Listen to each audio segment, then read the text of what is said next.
Tere tulemast jälgima meie pere vlogi ja reisi eri Taisse. Pikk päev sai alguse Arlanda lennujaamast, kust pidime lendama 3 lennuga Ao Nangi Tai paradiisi. F29. Seal siis meie lennuk ootab. F29. Midagi nüüd seal parandavad all, ma vaatan. Ma loodan, et meie kohver jõudis ka kohale. Mis tunded on? Tavaline. Okei. Eestisse läksime. Need, räbi. Kirukas, 4 peale sööme või? Juba mingit fantat või midagi. Kott on raske või? Jah. Mis sul seal sees on? Sina panid? No mis seal on? Mis sa arvad? Mingit snacksi ja kaelapati ja Nintendo ja... Rohkem ma ei tea. Raamatud. Ei, me ootame lennukit praegu. Ta teeb mingit asja lennuk. Ootate lennukit. Ma tahtsin veel kord head reisi soovida. Esimene sihtkoht oli Frankfurti lennujaam. Kõige suurem tuiksoon Euroopa ja muu maailma vahel. Järgmine öine lend, mis kestis 12 tundi, viis meid juba Aasiasse, Singapuri. Ja sealt edasi tunnise ümberistumise järel ootas meid juba 3. ja viimane lend, milles sihtkohaks oli Krabi lennujaam.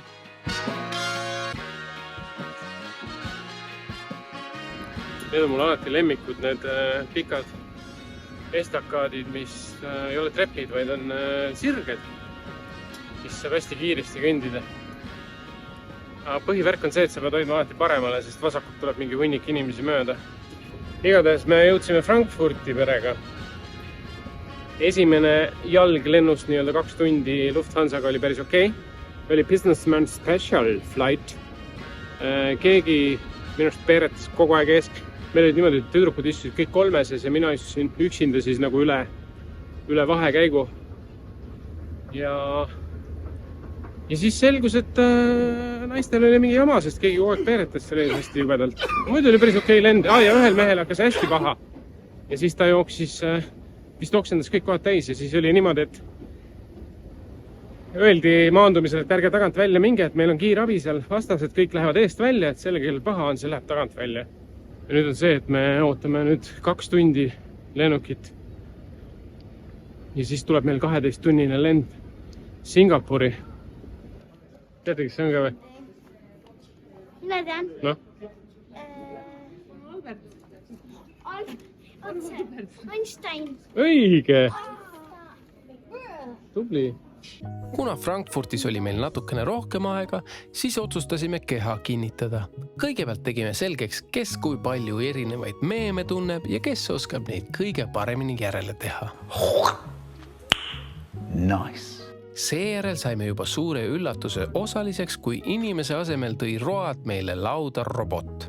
Lennujaama toidud aga jäävad ikka lennujaama toitudeks, maitsetud ja kallid. Ei soovita mitte kellelegi. Seejärel ootas meid juba uus gate. Me oleme Frankfurdi lennujaamas. Ma proovin teha seda nagu Teet Margna.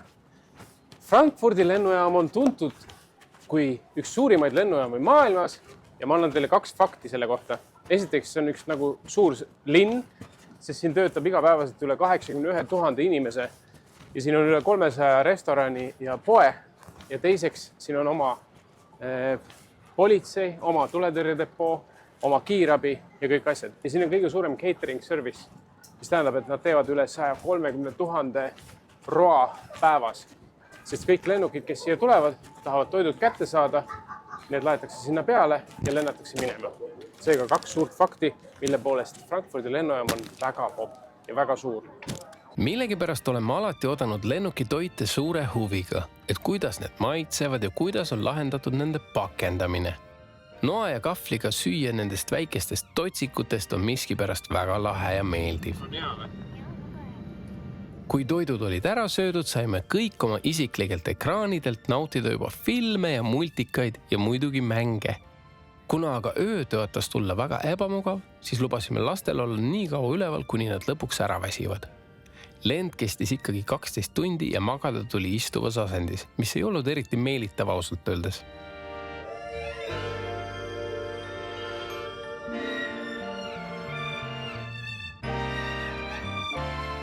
Sadupea oli minu süles ja lumijalad olid minu süles.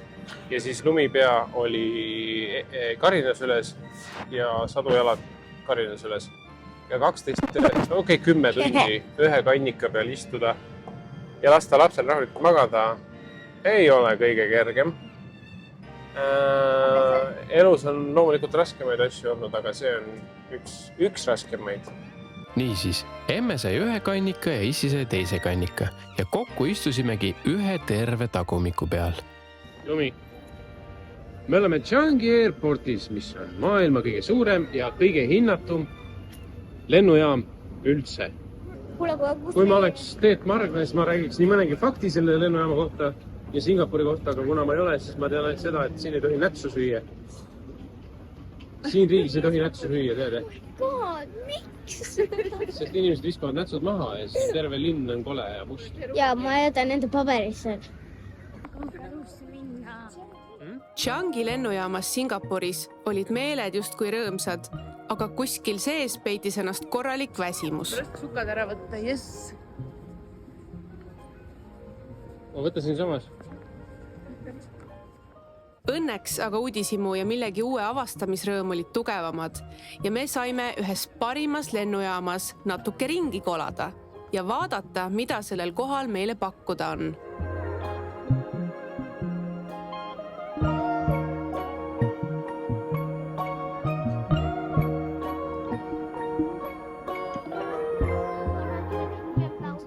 Meie kohver tuleb number 31. Otsime kõige suuremat. Sinna olid paigutatud sellised väikesed ja lahedad oaasid reisijatele puhkamiseks. Need on päris kalad. No minti visata. Siia ei tohi. See on nagu Squid Game. Let's do the Squid Game. Choose the square.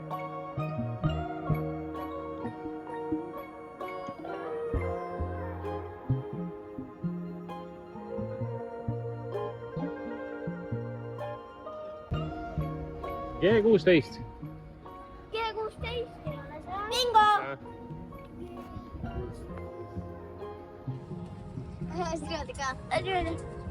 Viimane lend hakkas meil väikese koolitusega. Nimelt näitasid lapsed vanematele, mis asi mewing. Me proovisime küll siit lõuga mööda ja sealt lõuga mööda, aga ega me tegelikult aru ei saanud, millega tegu on. Ja samas, ega me ei peagi kõigest aru saama. Noored ajavad ikka noorte asju ja meie ajame oma asju.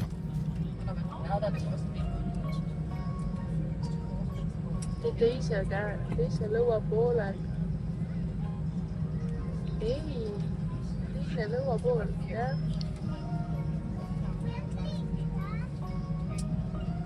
Ja nüüd roodoogi.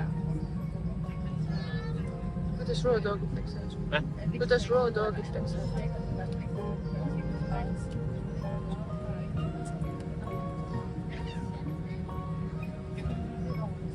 Peale pikka lendamist täis päeva jõudsime lõpuks tervelt ja õnnelikult oma Ao Nangis asuvasse hotelli. On hea või? Väga hea. Ma ei tea, kas see lennureis või mis, aga midagi teeb sellest väga hea. Kusjuures me oleme jumala vesinud, ma tahaks täna juba minna kuskil linna peale, siis ma vaatan, kui äge siin on. Ma kuulsin, et meie sõber Alari on kuskil üle tee baaris. Mine tea, äkki tüdrukud lähevad magama. Mine tea.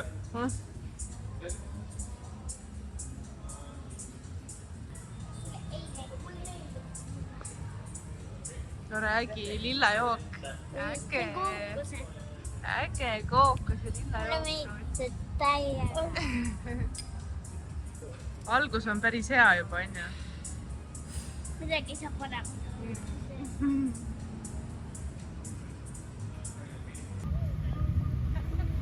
Palma kohvrit teeme. Moodi pole küll hotelli nii. See on nii, ma olen kõige lõpuks.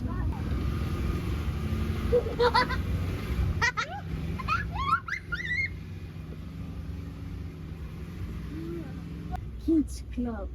Kids Club. Kids Club. Kids. Kõige vähem magamise vedalis on mina. Mulle meeldib see, et härra sõidetas meid autoga üles, aga siis ta unustas autos oma ukse võtme, seega me veel sisse ei saa, aga kohe ta tuleb sealt nurga tagant joostes, ma pakun. Jep. Sa nägid raknast. Sorry for waiting. That's fine. Okay, you can just get here for open. Ma võtan nüüd teise sisse. No nii. Meie hotelli ukse taga ootas meid fantastiline tuba. 2 suurt ja laia voodit. Puhtus ja värske ning jahe õhk teretasid meid kenasti. Loomulikult telekas, kus näeb alati kanaleid nagu BBC ja CNN ja Al Jazeera, kus tuli hommikust õhtuni koledaid sõjauudiseid ja kõike halba, mis maailmas toimub. Seega telekat me ei vaadanud, kui siis natuke sumamaadlust. Holiday Inn oli oma sõbraliku meeskonna ja puhtusega väga-väga meeldiv üllatus. Hinna ja kvaliteedi suhe oli kindlasti paigas ja seda hotelli võime rahuliku südamega soovitada kõigile. Hommikul saime kokku oma sõprade Annika ja Alariga ja nende pisipoja Kipiga, kelle pärast me tegelikult siia kaugele maale tulnud olime. Nimelt toimus Tais selle ülimalt toreda paari pulm. Kuna nemad olid Aasias ringi rännanud juba mitu kuud ja ka Aonangis juba paar nädalat olnud enne meid, siis viisid nad meid esimese asjana vaatama randa. Suurte kaljude vahel ja lõputute restoranide varjus laiuski see ilus rand. Pikk ja sagimist täis. Küll käristasid siin kogu aeg mootorpaadid, mis veavad turiste lõpututele ekskursioonidele. Küll kostub kuskilt mingi suurem disko ja õhtuti võib mitmeid kordi kohata siin rannal lahedaid fire showsid. Merevesi oli loomulikult soe, aga mitte just selline helesinine, nagu mina oma unistustes oodanud olin. Randa olid osad restoranid paigutanud kiiged, kus lapsed said ennast põude varjus lõputult tõõtsutada ja kui influencerid teadupärast kiike näevad, siis nui neljaks Instagram ja TikTok peavad sisu saama.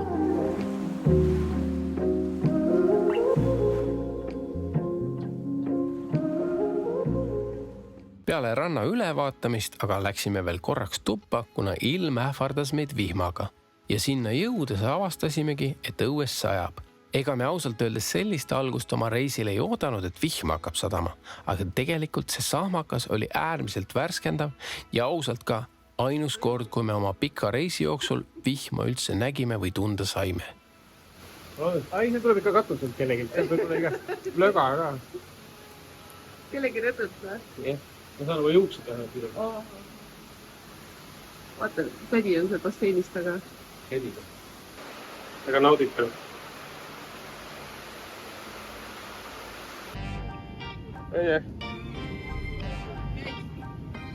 Käindisime mööda tänavat ja nägime hästi suurt rahva hulka. Ja mõtlesime, et lähme vaatame, mis siin toimub. Selgus, et toimub iga õhtune fire show rannal. Et see on ilus lõpp meie päevale. Me lähme võtame kindlasti väikse söögi ja võib-olla näitame teile ka, mida me sööme. Kohe, kui Aonangis ja ilmselt ka mujal Tai kuurortlinnades pimedaks läheb, ilmuvad tänavatele petrooliumi lõhnased poisid, käes mingid imelikud nuiad. Natukese aja pärast pannakse need nuiad põlema ja muusika valjult mängima. Seejärel algab meeletu tuleshow. Igas vanuses ja kogemusega kohalikud näitavad, mida nad õppinud on. Fireshow lõppes alati filmi Gladiator tunnusmuusikaga ja see kummitab meid siiani. Rahvas huilgab kaasa, sest show on äge, nagu Rammsteini kontserdil, kus kõigil on näod tulised.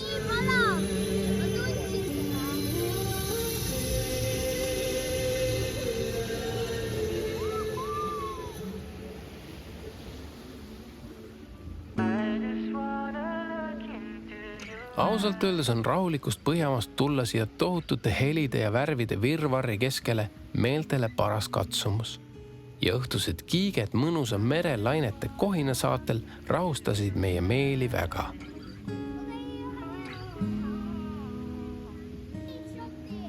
Kui zen oli paigas ja kõik hästi, otsustasime päevale kriipsu peale tõmmata.